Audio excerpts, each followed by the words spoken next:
Tan Talk Radio Network. This is the Tan Talk Radio Network.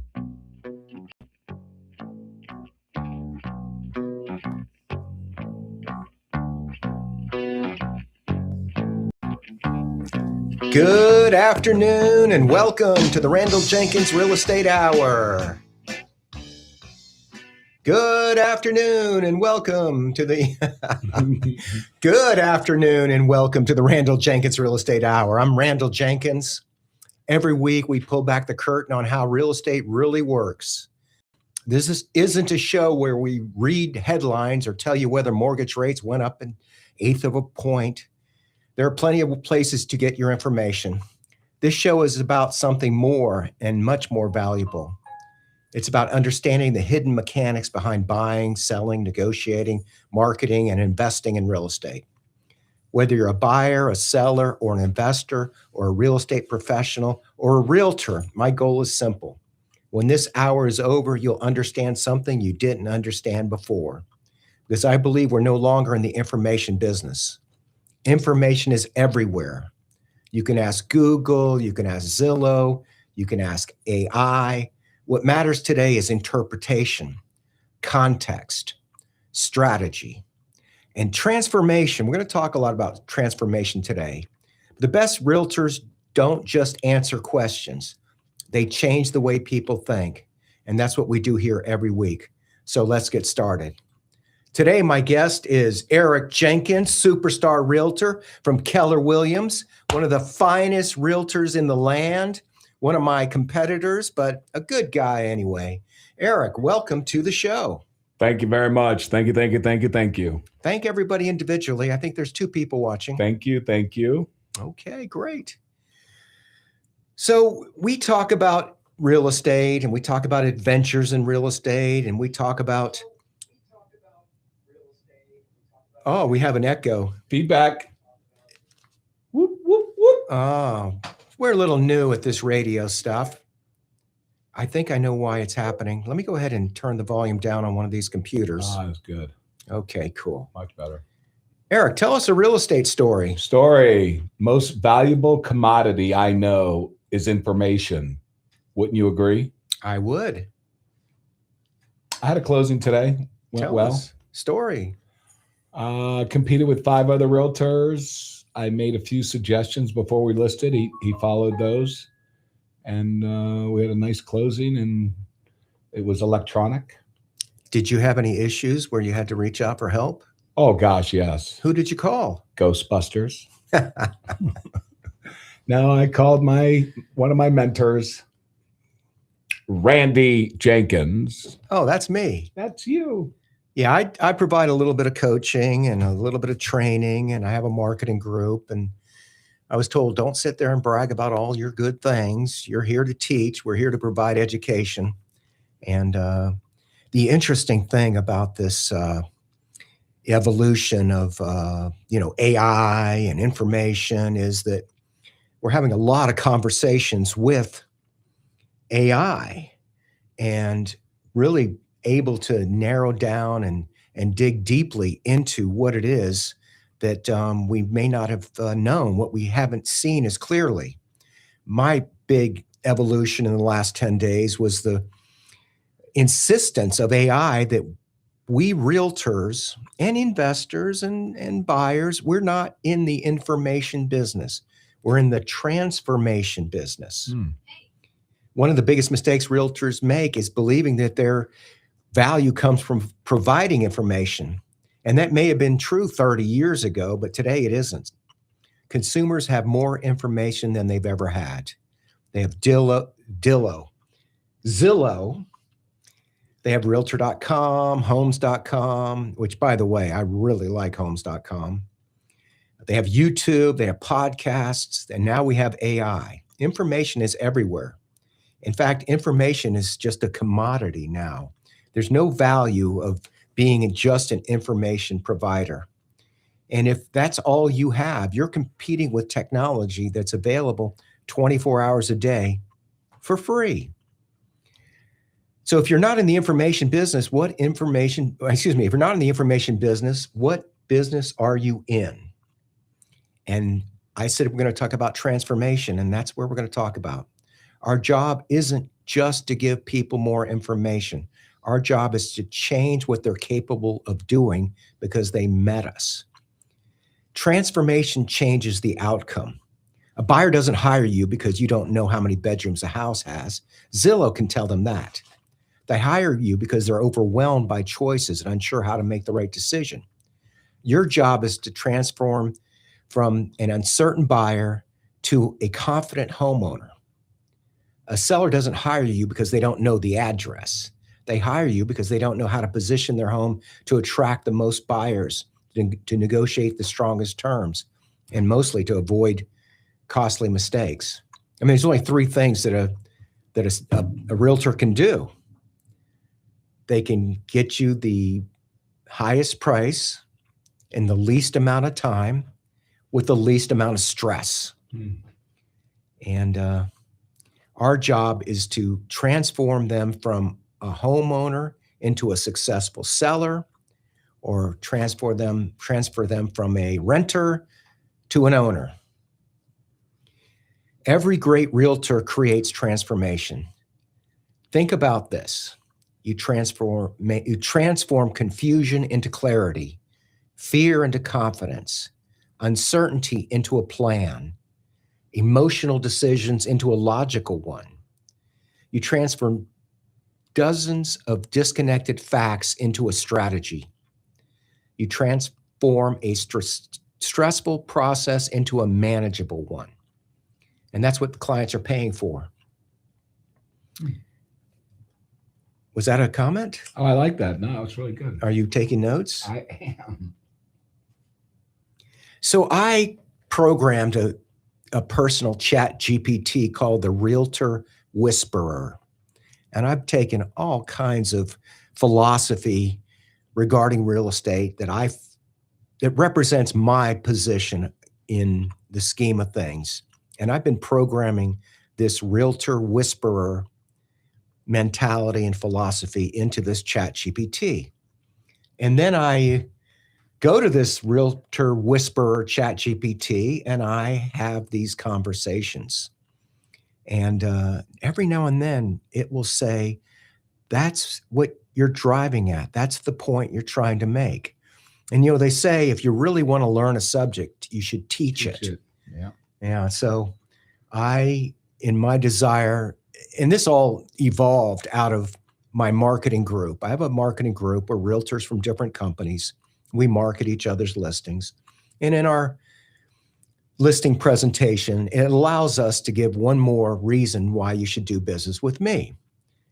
If you do business with me, my marketing group partners will market your house. So you'll end up with more than just me out there promoting your house. But the challenge that these realtors have is beyond having a listing to market. The challenge is, what's the biggest challenge in real estate today? They don't answer the phone. They don't open your emails. They call you excited one time and never speak to you again. They don't need you because there's so much information out there on the internet. How do you transfer your enthusiasm as a realtor, desiring to help them with this challenge that they have, and turn them into customers? And so I took that on as a challenge. That led to me writing my book, Realtoring in the Time of Ghosting. And it helped me really focus on what can I do to help my marketing group partners. And then along the way, we get this opportunity to do a real estate radio show. And now I've got the contents for 2 more books. I'm thinking the next one's going to be called The Realtor Whisperer, or the Realtor Whisperer Philosophy.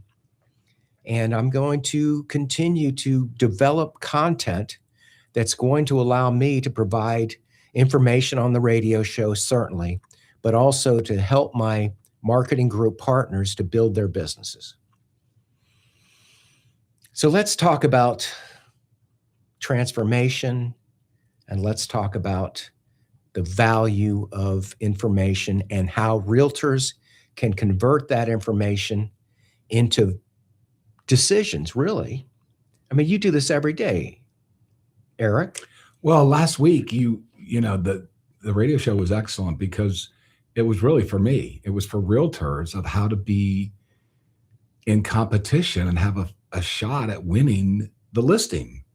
And in last week's episode, if you will, you were saying some things that really hit home to me about potentially the client has already made a decision before he even chats with the realtor.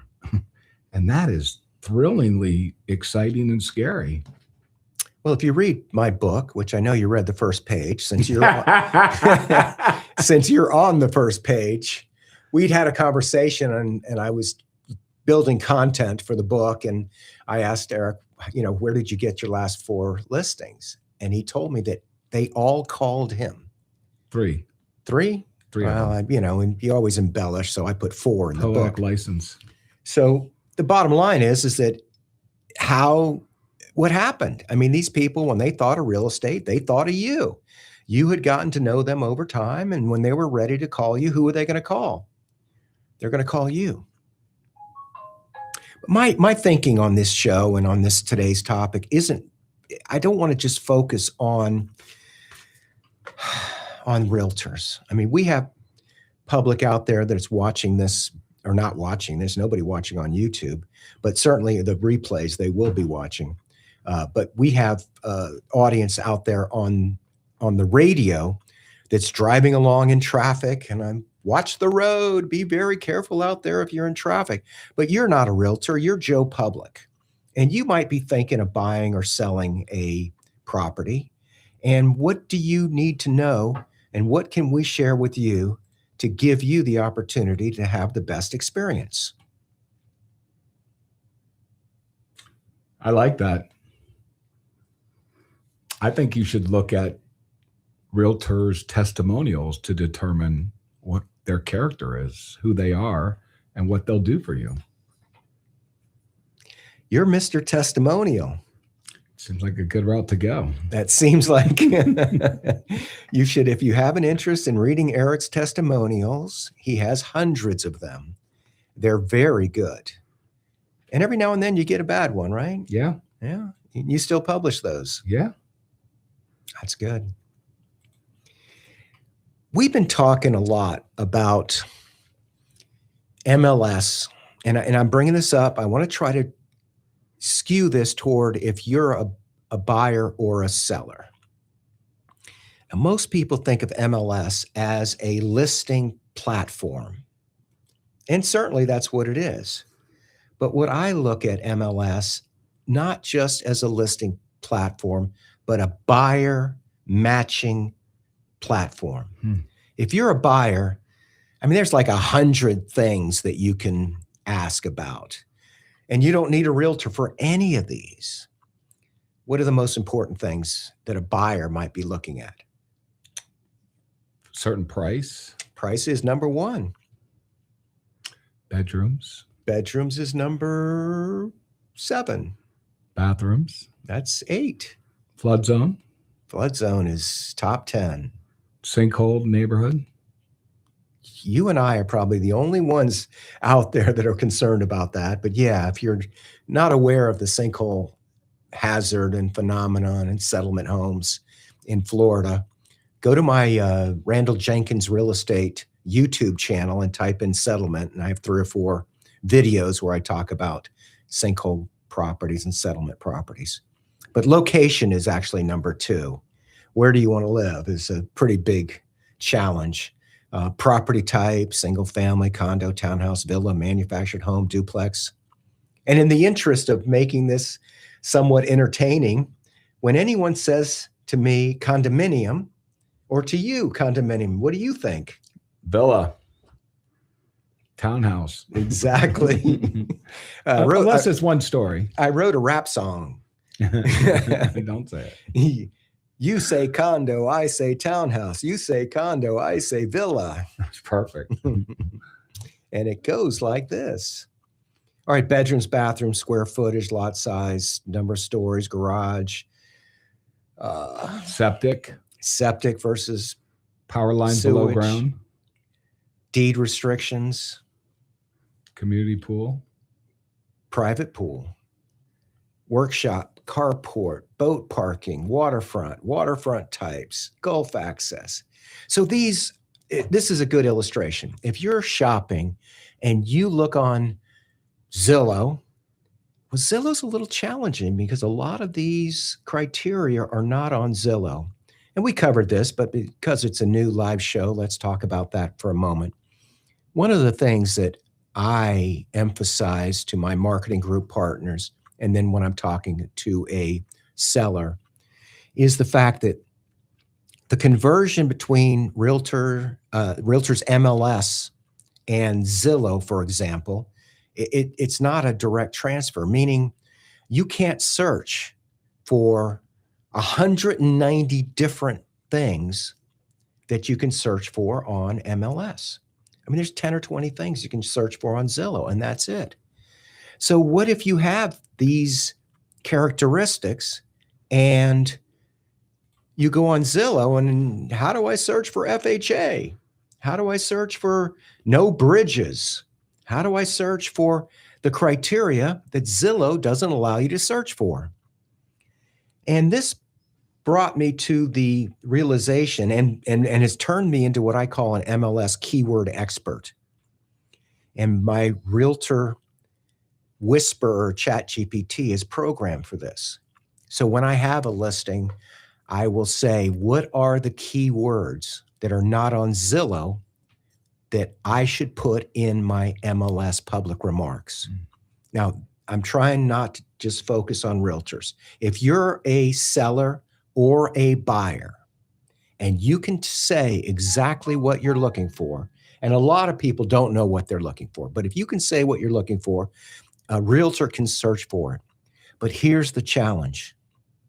Some realtors don't put that information on MLS. A lot of realtors think it's all about getting it listed without recognizing that you have an audience of buyers. And it may very well be that that audience of buyers is very small. And it may very well be that some of the criteria that these buyers want, you may not have included in your listing. And now Eric and I have had a lot of conversations every day. We talk real estate every day, all day long. We talk call flow, which hasn't been very good the last week or 10 days since the war restarted. But anyway, we both have enough listings where we get in calls every day. It's just on a great day, there might be 20 or 30 or 40 calls. And these days it might only be 3 or 5 or 7 calls. So if you're a public, and I just want to try to focus on the public side of the real estate equation. I mean, generally speaking, you're probably a buyer or a seller, or you're an owner and you're not doing anything at this time. But in the future, you think you might want to sell. We're going to try to give you information that will make you a smarter seller, or at least better at interviewing who's going to be your advocate, who's going to help me with this challenge. Well, we were talking the other day and you said, which I'd never heard anyone say this, you said something to the fact that if you're thinking about hiring a realtor, call the realtor and see if they answer their phone. And see how long it takes for them to call you back. Or they might answer. How many rings was it? Well, as long as they answer or call you back within a reasonable amount of time. And now with these AI phones, you miss a call, 30 minutes later, your phone is saying, do you want to call this guy back? You forgot, you missed the call. It's like, yes, thank you. And that's just one challenge. And for me, before I became a realtor, I was a real estate investor, and I would sell houses that the investment company owned. And, anyone can sell a property they own. You don't have to have a license. And what I found is that people would be in front of the house and they'd call. And if it took me 15 minutes to call them back, they might be 5 miles away. Yeah. And so that, for my first 7 or 8 years in real estate, that was a big deal to grab every call so they don't drive off. And that, plus, coming from the financial services industry and being comfortable on the phone, it's my I'd rather be on the phone. Don't text me if you want immediate response. If you want to talk to me, you need to call me. But I am trying to get better at responding to texts quicker. So how do you pick a realtor? And it's interesting because I went on to one of my websites and I had written this article, How to Pick a Realtor. And it was written like 15 years ago. And I was curious about, what changed as far as the content goes. How do you pick a realtor? And one of the things that Eric and I, my brother and my guest here, have had some, I don't want to call it controversy, but we just disagree. I feel very strongly that a listing should include all of the information that a buyer might have an interest in. And some of my pet peeves include pet restrictions and lease restrictions and deed restrictions, and making sure that information is correct so that, particular types of buyers, for example, lease restrictions. If there are no lease restrictions, that means investors can buy the house. And investors go online every day and search for deals. Do you know what they search for? Lease restrictions. No lease restrictions, Exactly. actually. Yeah. Because if they have lease restrictions, investors aren't going to be interested in that property. And by the way, investors aren't great these days. In 17 and 18, when the market made its little spurt, investors were the ones that drove the market. But prices were, I don't know what they were, half of what they are now. And the perceived value was so high that investors were the reason the market moved up. But maybe investors isn't the greatest example in this market. But let's talk about some of the other examples of things that I believe are absolute musts that must be on a listing. And one of them is pet restrictions. We very much try to have stories. So let me tell you a story. There's a great community out Land O'Lakes called Plantation Palms. Mm-hmm. And like a lot of the homeowners association communities, this community has a homeowners association that didn't really answer the door in much of a timely fashion. Mm. And I wanted to be a good, listing agent by having all of my information on the listing. And I had their documents. I could not find the pet restrictions. So I called the HOA, and then I called them for 5 straight days. And finally, I got someone to answer the phone. Mm. And I said, hey, I really, really want to be correct. Can you tell me what the pet restrictions are? And she goes, well, there aren't any, which means that you can have a 100-pound dog. And a 100-pound dog is not a big deal unless you have one and you're not moving into a community that doesn't allow it. So I went through, and I've done this with a lot of communities. I'm focusing on, being a good realtor. And one of the things that I look at is, out of these 65 listings, how many of them had 100-pound dogs? And none of them did. And you can't blame the realtor. Let's face it. You can't get a hold of the homeowners association, and the deed restrictions don't mention it. So their desire to be correct was greater. Their desire to be not wrong was greater than their desire to be correct.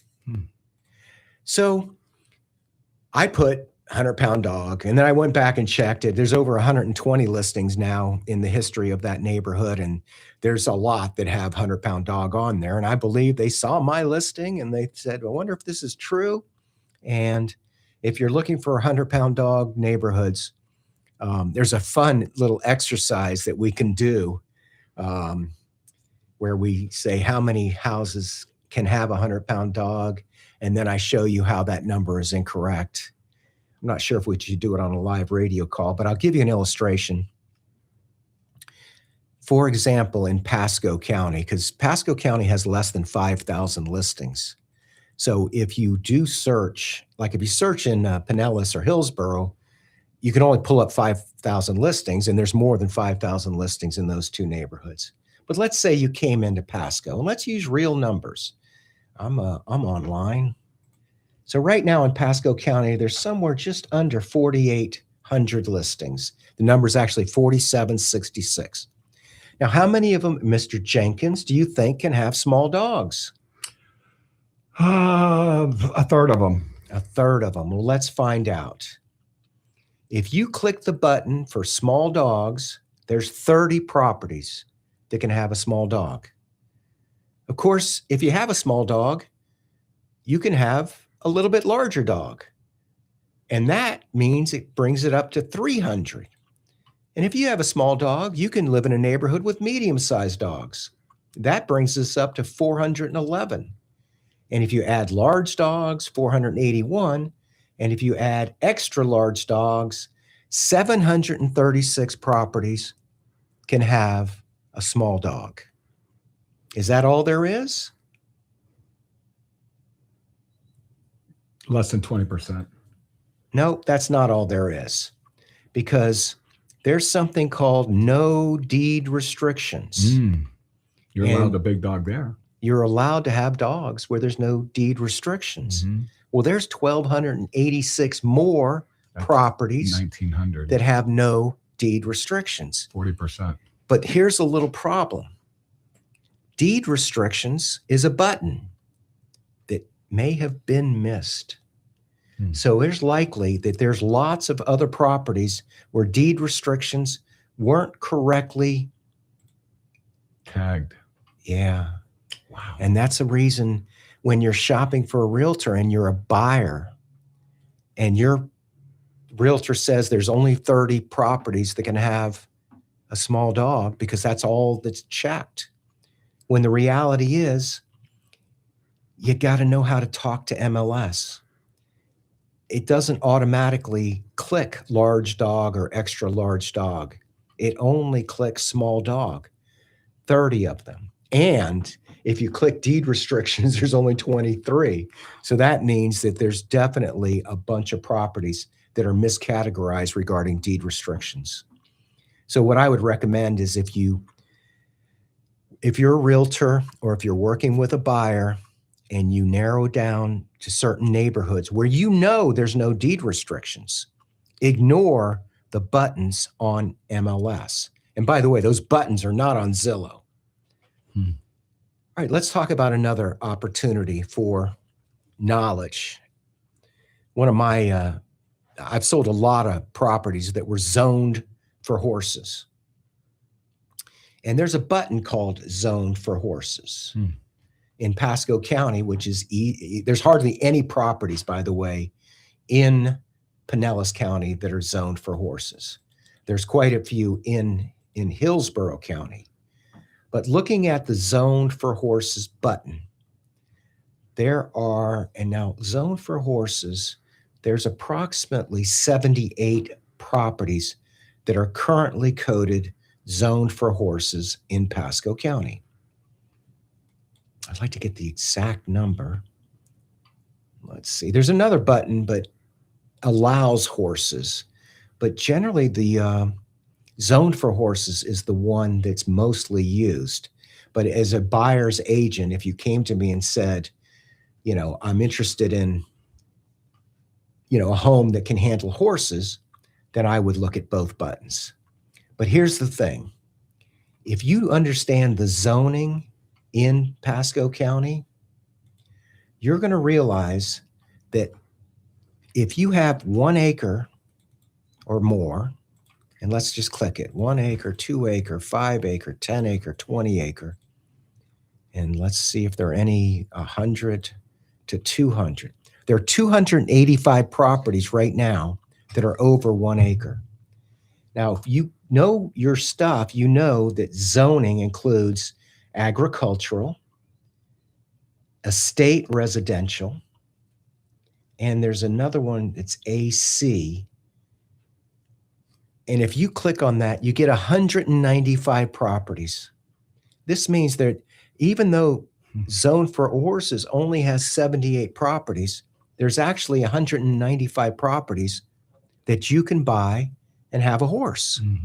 So if you're looking, if you have 1 acre and it's zoned agricultural, and it's on the market now, and your zoned for horses button isn't clicked, well, that's not good.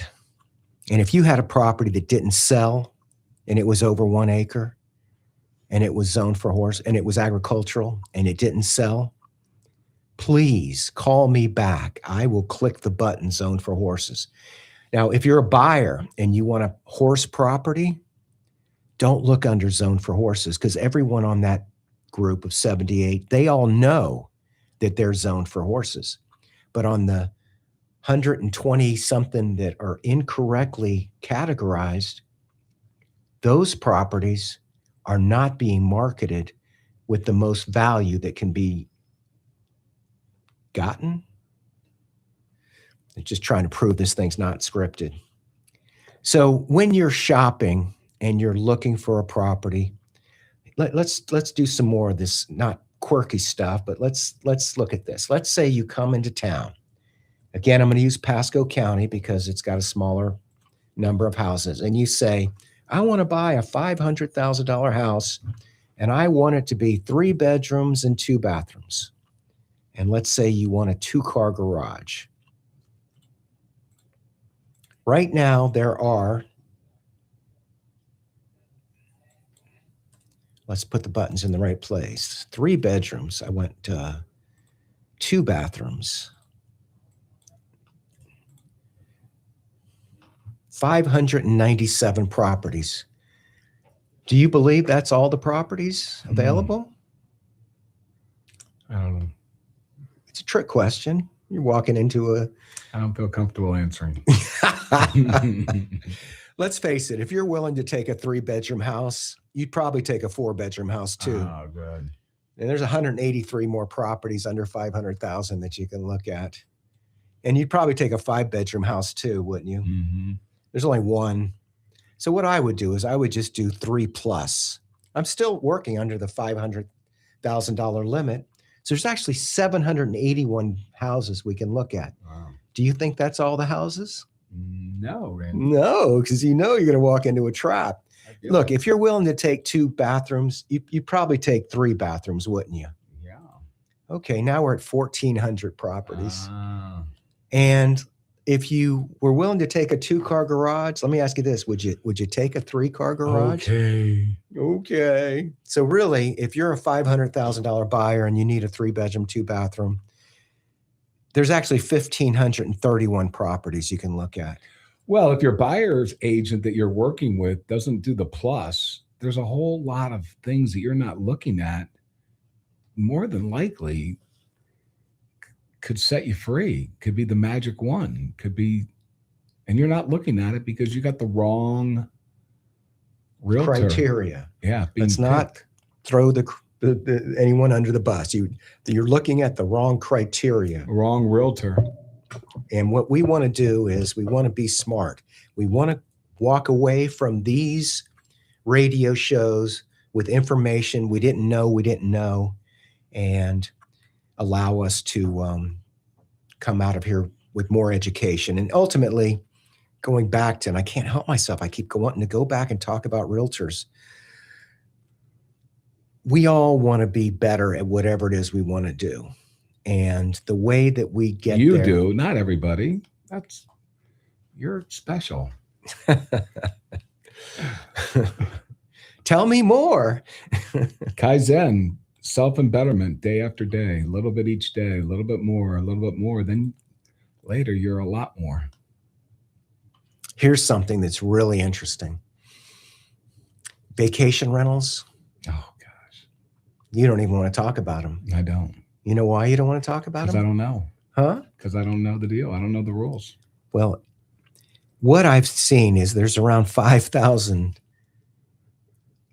VRBOs in Pasco County. And how many of them are legit? Well, Pasco County has rules, and they all have rules. And I swear I spent time on the phone trying to narrow down Pinellas County's and Hillsborough County's rule, but it's really weird, you know. When you fill out a listing, MLS data entry form to put a listing on, and it says lease restrictions, and you put no, And then it's, can the property be leased? And then there's a period of time. Like there's certain neighborhoods where you can do it 3 times a year for 30 days. And there's some that are 1 year. But short-term rentals is really interesting because you can put down no minimum and be correct. The rule says in Pasco, you can only rent your house out 3 times a year for less than 30 days. But it also says you have to have a 6-day minimum. So you can't put no minimum on there. It's always going to be at least 6 days. It's a 6-day minimum. Yeah. And you can only do it 3 times. But interestingly, my sister was in town 2 months ago, and she had a 3-night rental It's illegal. at a house in Hudson. Yeah, that's illegal. So you can't put no minimum. You have to put 6-day minimum. And interestingly, if you go on VRBO, which I did recently, they're all 6-day minimums.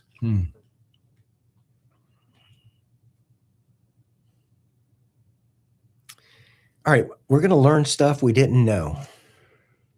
Zillow has a pattern of putting information that is incorrect. One of the things that they do is they call houses in foreclosure, pre-foreclosure, they call them new listings. Yeah. And they're not listings. The thing about Zillow is Zillow's in the business of selling names and leads to realtors. Mm-hmm. The more information they put on that is incorrect, the more inquiries they get. I told the story before. I had a zip code. This is 10 or 15 years ago. And there was a vacant lot that had been marketed for 30 grand years and years ago. And Zillow will pick up whatever the last listing said. It'll pick up any new foreclosure documents. And we should talk about that. But anyway, in the middle of the story, I'm going to tell another story. Let's not do that. Story. So I was getting 3 calls a day on this lot because there was a $450,000 house on it. And people, I was trying to explain to them, well, it's not a $30,000 house. It's a $450,000 house, and it's not for sale. But Zillow insisted on marketing this property as a $30,000 lot. And I'm telling you, I had people that were mean and rude and upset. And I called Zillow and I'm like, take me out of this zip code. I am not prepared to handle these calls. I mean, no one who's calling in for a $30,000, $450,000 house is a good lead.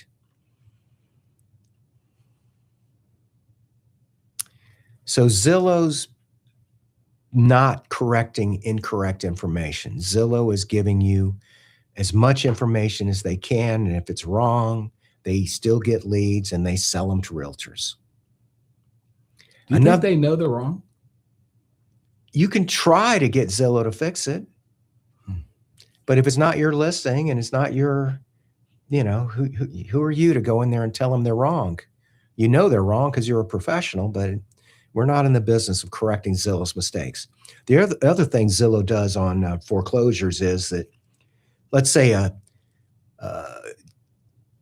guy bought the house or gal bought the house, 20 years ago when the house was worth $150,000, and now the house is worth $400,000. And let's say they only borrowed $100 grand, and now they only owe $50 grand, and a foreclosure has been filed. Well, it'll say $50,000 on the Zillow. It'll say just listed, and it'll say $50,000. Wow. But that doesn't count the second mortgage they took out on it. That doesn't count the HOA lien for 25 grand that they haven't paid in 4 years. It doesn't count any other liens that may be on the property. And the property is not necessarily for sale. And if it is, it's certainly not for sale for the final judgment. But I get a lot of calls from people who want to talk about foreclosures. I happen to know a little bit about foreclosures. Do you ever buy homes on the auction? I have, yes. The auction is very interesting. Tell me more. A lot of people buy bad things at the auction. They buy homeowners association liens without realizing there's a first mortgage that survives. They buy I call it bad things. Hmm. And in the past, I've actually reached out to people that I knew bought bad things. And, the shoot the messenger. I have never successfully helped anybody when I gave them information that they bought bad things. Let's talk about canal brackish. Oh, I love that. You don't love it. Yeah, I do. I went through canal brackish for a neighborhood, and like two of them really were not Gulf access. In the MLS data entry form, where realtors fill out information, and instead of thinking of it as a listing platform, let's think of it as a buyer matching service.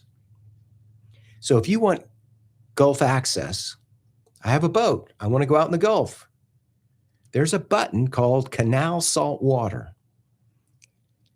And a while back, I did a blog where, there was a canal off the river. And I was noting how some of the sellers had canal brackish, which is kind of code for Gulf access. No, canal brackish is code for you can't get out. Because if it was a Gulf access canal, you would use canal salt water. Salt water. And in one of the neighborhoods that I'm doing business in right now, and I don't want to call out any of the realtors, I don't want to use examples, I don't want to show you. Bob Jones. I don't want to tell you the name Mike of Johnson. of the neighborhood, but it's a really nice neighborhood and it has some really nice properties. And I listed a property in there the other day, and I went through dozens of listings to see if there was a pattern, and 3 of them had canal brackish. But they're salt water. They're Gulf access. Right. They may be brackish water. I'm not talking about, look, the Pythla Chascody, the Cody River it's the color of tea. Right. Because of the leaves. The Anclote River is dark and black because it's the color of tea, because the leaves in the trees caused the water to turn the color of tea.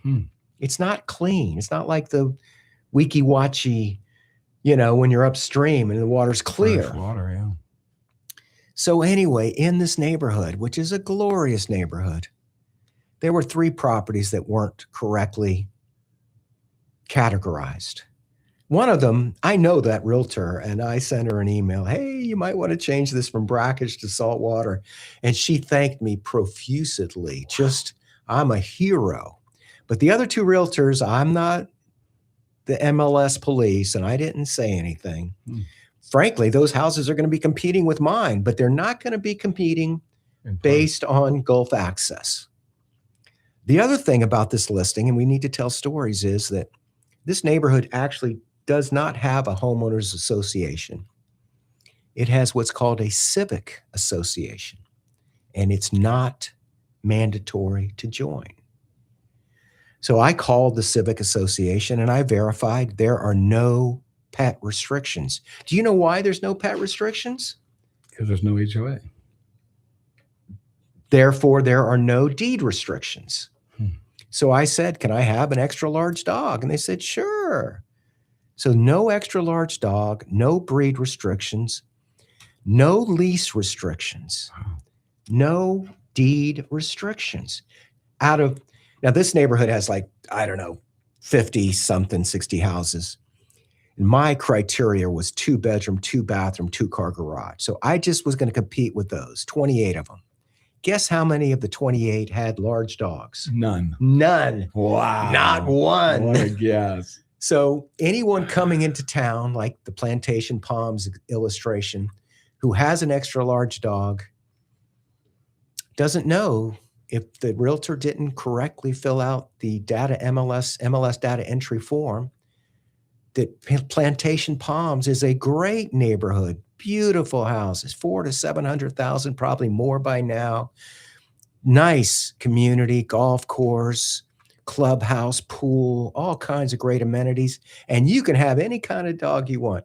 Or actually, excuse me, I think there are breed restrictions, but you can have any size dog you want. But this neighborhood that I'm not mentioning, with the 2-bedroom, 2-bathroom, 2-car garage, block home with a fireplace on the water with a super wide canal and Gulf access, there's no deed restrictions. There's no pet restrictions. You can have a 120-pound What's a dog. Civic? What did that give you? Civic Association? I don't know. But that's a great question. Let's save that for next week. How much is it? I don't know that either. Okay. Listen, I don't know everything. But I do my research. If you're a buyer in there, you can decide to pay for that or not. You don't have to join. And what, do you know anything that it gives you? I do not. Huh. Okay. But they're very nice, and I talked to them at length, and I'm going to come back with a Civic Association discussion next week. That's interesting. The best part of this community is for $125, you can join the beach. They've got a Gulf front beach that I've seen it. you have to be a member of. It has gazebos. It has a Gated. guard. It's gated. It's a gated beach. Yeah. It's actually one of the nicer beaches in Pasco County, but you have to be a member. You have to live in this community. If you don't live in there, can you still pay for the beach? No. Oh, But there's a lot of communities that are associated with that beach membership.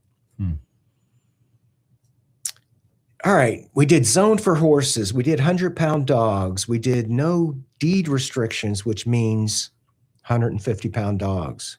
Brackish and saltwater. We did brackish and saltwater. Now, this is going to be ideally information for somebody who has, if you're a buyer, you're looking at this information with the idea that you want to get a realtor that understands that computers are unique. You got to talk to them right.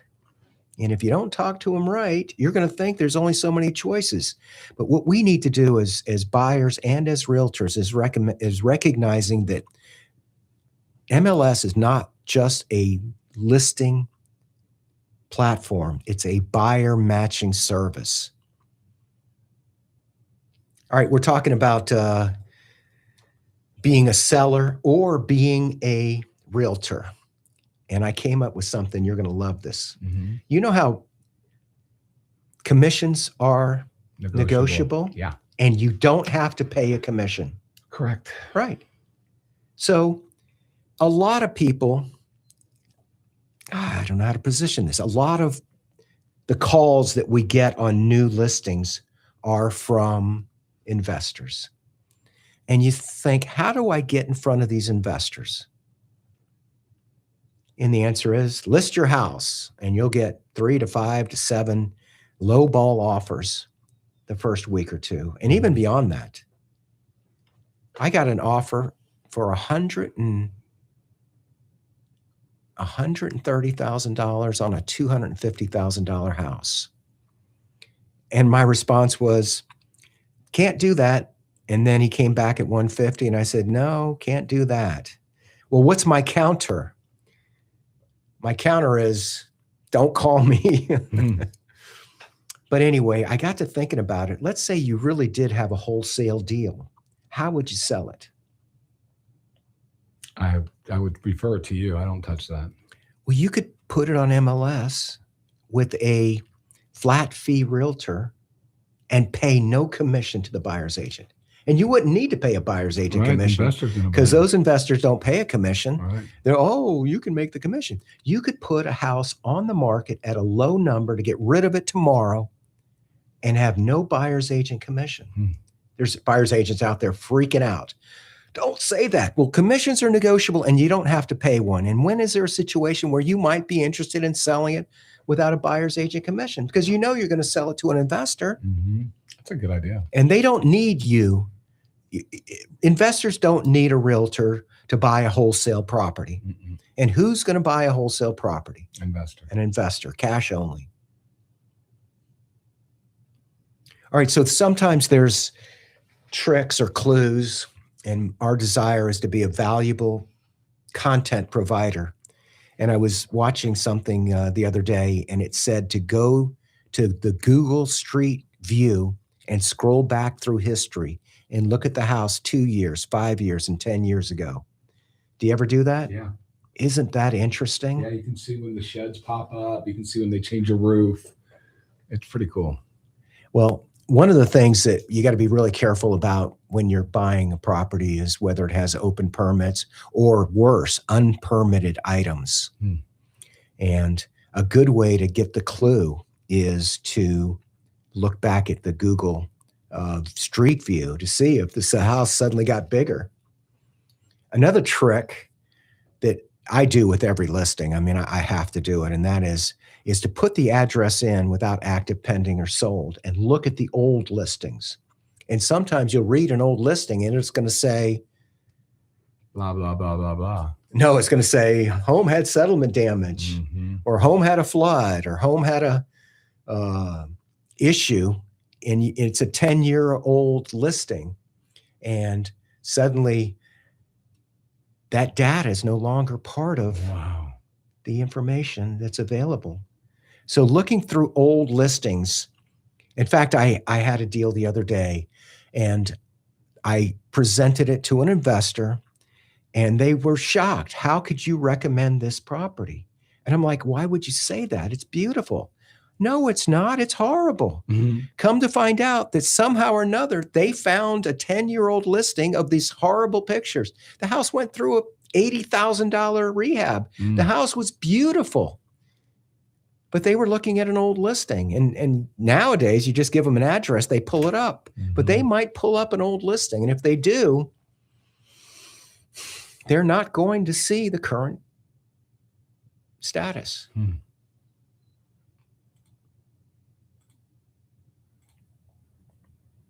Well, I had a really great topic today talking about the difference between incompetence and malpractice. The problem is it'll take about an hour, and we've got about 2 minutes. So we're not going to do this content today. Segue Into ending this 57-minute show. Last thing I'm going to tell you is something that we're providing value to both realtors and to the general public.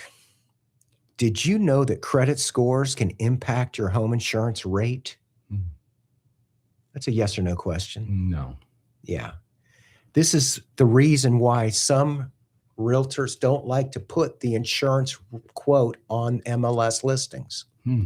Because you might get a $3,000 quote because you have great credit, but someone else might get a $5,000 quote. And that extra, what is it, $167 a month is a huge nightmare when you're trying to qualify somebody for a mortgage, because it's really not about the price of the house on the mortgage. It's really about the monthly payment. The monthly payment is principal, interest, taxes, insurance, private mortgage insurance, HOA fees. And when you add all this up and you're counting on a $3,000 a year insurance quote, and it's really a $5,000 a year insurance quote, well, that can be devastating to your deal. You know, can you just give me a wow every few minutes? That's good. Hey, I'm Randy Jenkins. This is the Randal Jenkins Real Estate Hour. We try to provide great quality real estate information to both buyers, sellers, homeowners, and realtors. We appreciate the opportunity to share our thoughts with you. We will be live on the Randal Jenkins Real Estate Hour YouTube page. And, we're doing a Facebook Live right now. Is anyone watching? Hey. I'm going to hear some music coming. Clearwater. FM 106.1. WDCF, Dade City. FM 102.3. Listen.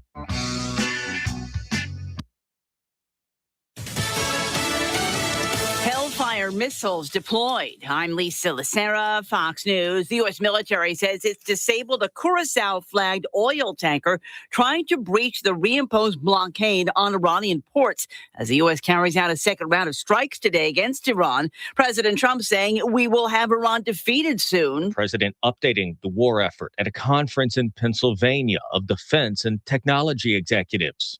That's true with all of the munitions people, actually. Faster, we need a little more speed. President Trump is urging Congress to sign off on a record $1.5 trillion Pentagon budget. Fox's Jared Halpern at the White House, a plan to suspend most